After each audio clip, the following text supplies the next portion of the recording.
برنامه خبری 8 فеврал رو مستقیما از دفتر مرکزی رادیو озодӣ тамошо доред. شعله گلخوجه هستم. سلام. سرخط موضوع امروز که در 15 دقیقه دیگر تقدیمتان می شود.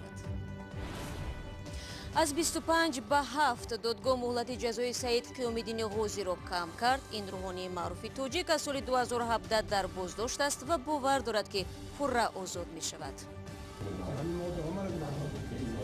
شما با همین اتهام راضی هستین یا نه؟ راضی نیستم. اول گفتم. خوشبینی مقامات توجیک равобити دوشنبه و تهران خوب می شود. مرکز تحقیقات استراتژی به سوالهای خبرنگاران پاسخ داد. دیپلمات‌های ایرانی حاضر کوشش کرده شدند که بهبودی مناسبات را نشان دهند، اما بهبودی باید واقعی باشد. насиб накард. собиқ сарвазир дар кунҷи зиндон ба сар мебарад ва дар гӯшаи дигари дунё дар лондон миллионҳо доллари писараш ҳабс шуд. ва акнун тафсири хабару гузоришо. муҳлати ҷазои Саид Қиёмиддини Ғозӣ рӯҳонии маъруфи тоҷик дар солҳои 90 тағйир ёфт. гуфта мешавад ӯ аз кардааш сидқан пушаймон шуда дар ошкор намудани як қатор ҷиноятҳои вазнин мусоидат намудааст. дар баҳори соли гузашта додгоҳи шаҳри душанбе Саид Қиёмиддини Ғозиро барои содир намудани маҷмӯи ҷиноятҳои дорои характери экстремистӣ гунаҳгор дониста ба муҳлати тӯлонии зиндон ҳабс намуд. тафсилотро Мирзонаби Холиқзод дар даст дорад. دادگاه عالی تاجیکستان مهلت جزای 25 ساله سید قیامددین غازی که در سالهای 90 همچون گنرال مردمی معروف بود کم کرد و 25 سال 18 سال او طرح شد و به همین ترتیب 7 سال دوره جزا برای سید قیامددین غازی باقی ماند. امروز دفتر مطبوعات دادگاه عالی تاجیکستان برای آزادی اطلاع داد و در سامانه رسمی این دادگاه این خبر به طور مفصل گذاشته شده است. طور مسئولان محبس ناحیه وحدت که با نام کرپیشن بیشتر معروف است در صحبت برای آزادی گفتند که این عریضه از همین جا، یعنی جایی که خود سید قیامددین غازی دوره جزاش را سر کرده ایستاده است با دادگاه عالی تاجیکستان فرستاده شد. 189 305 307 اینو چی هستن؟ این چی دیگه برنامه چی رو ببینیم که چی هست. با چی گناهگار کردن شما را؟ با همین موضوع ما رو گناهگار. شما با همین اتهام راضی هستین یا نه؟ راضی نیستم. اول گفتم.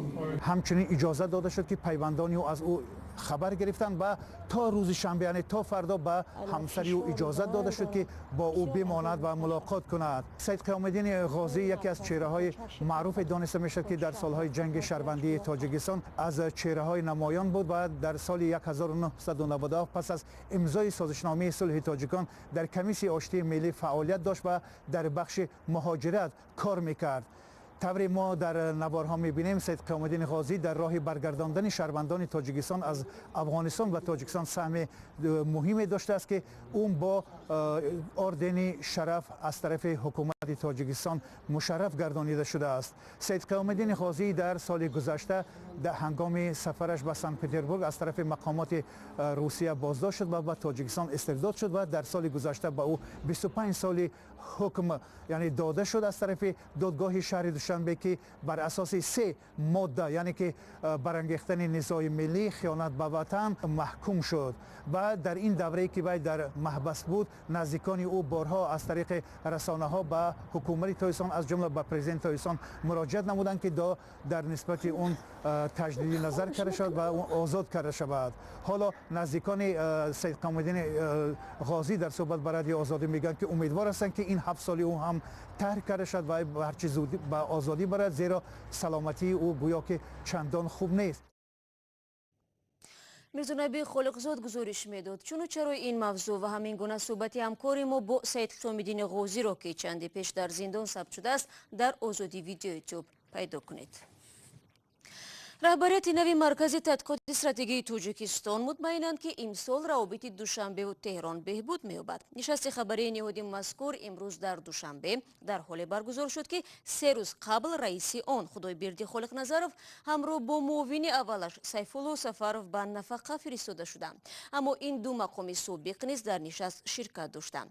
барои Юсуфӣ мегӯяд муносиботи Тоҷикистону Эрон дар меҳвари суҳбати имрӯза қарор гирифт. نفاق نسبت به آنها نداشتیم.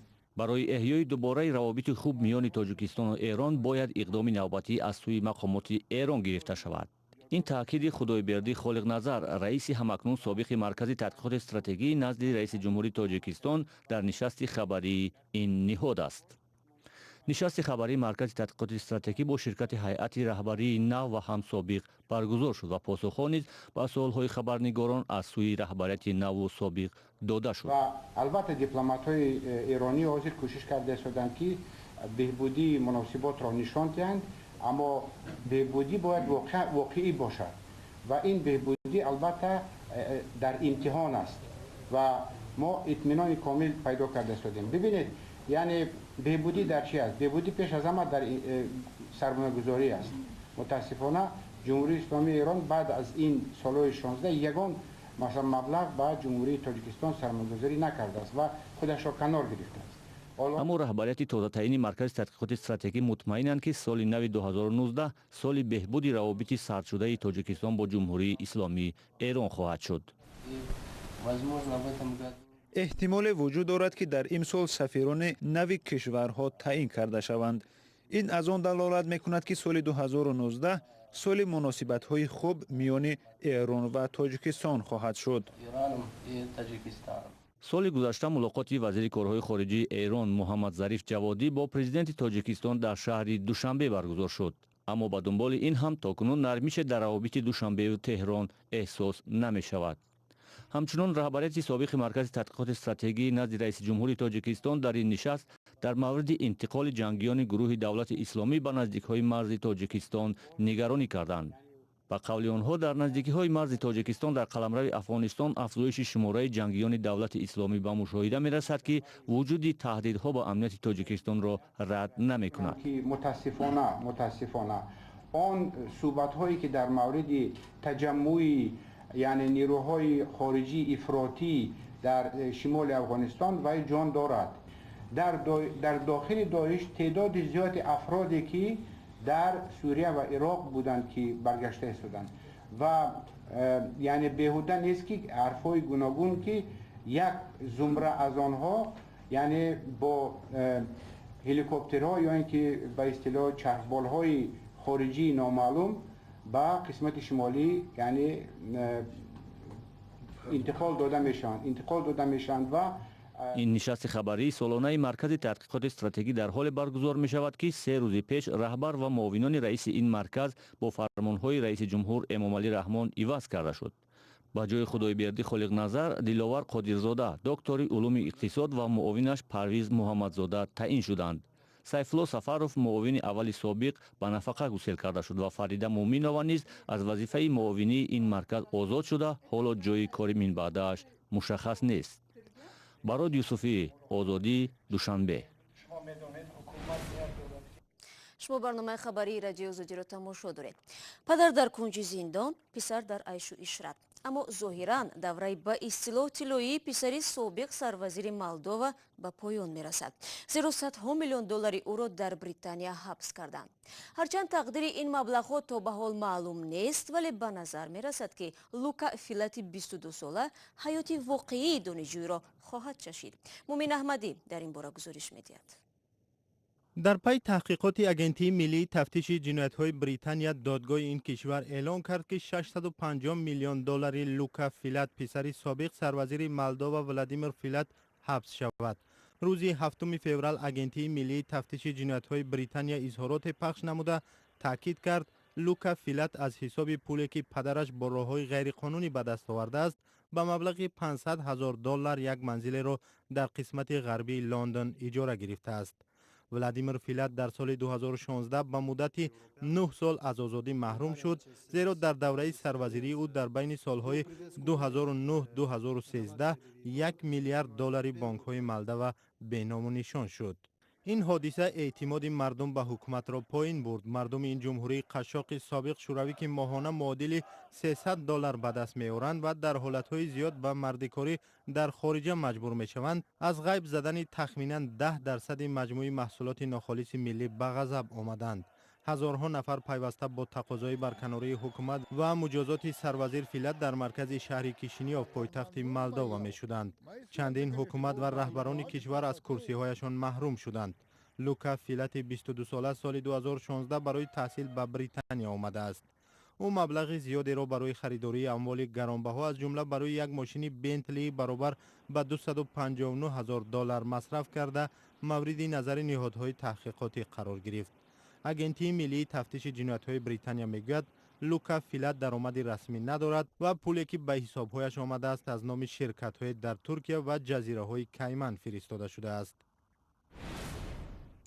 курбарони гиромии озодӣ видео акнун таваҷҷӯҳ кунед ба як эълон. онҳое ки мехоҳанд дар таҳияи барномаи хабарӣ мусоидат кунанд, рақами мо дар вайберу вотсап дар хидмати шумост.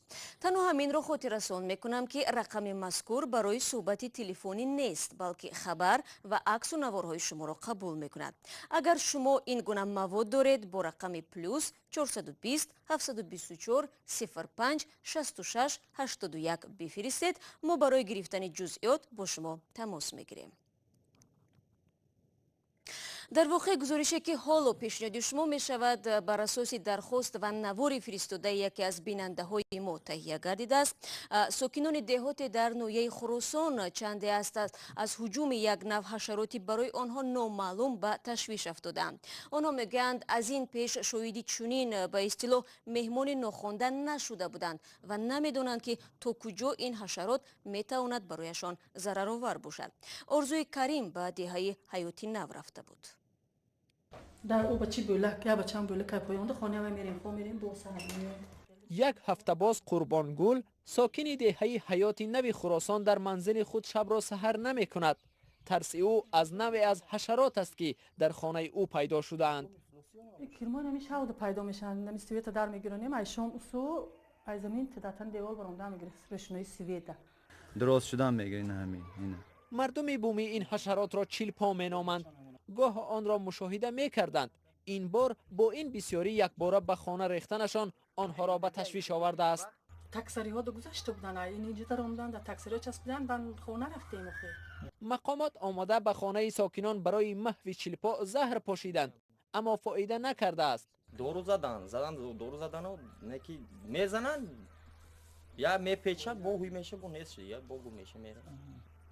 محمد وفا میگوید در دههشان چیلپو معمولا به چشم میخورد.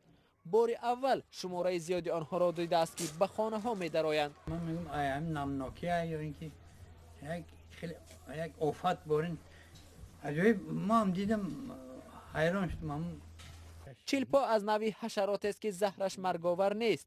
در سرنمی و جای جمشوی پسمانده های خوراک پیدا می شود. نشاید آن را به دست گرفت. اگر زهر زند در جای نیشش سرخی پیدا شده می سوزد.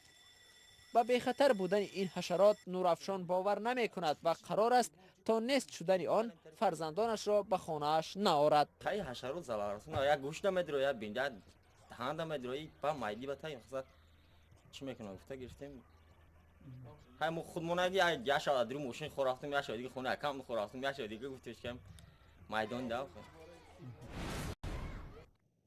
ва вазорати тандурустии Тоҷикистон мегӯяд гирифторшавӣ ба вируси норасоии масъулияти бадан ё худ спид дар кишвар ташвишовар аст.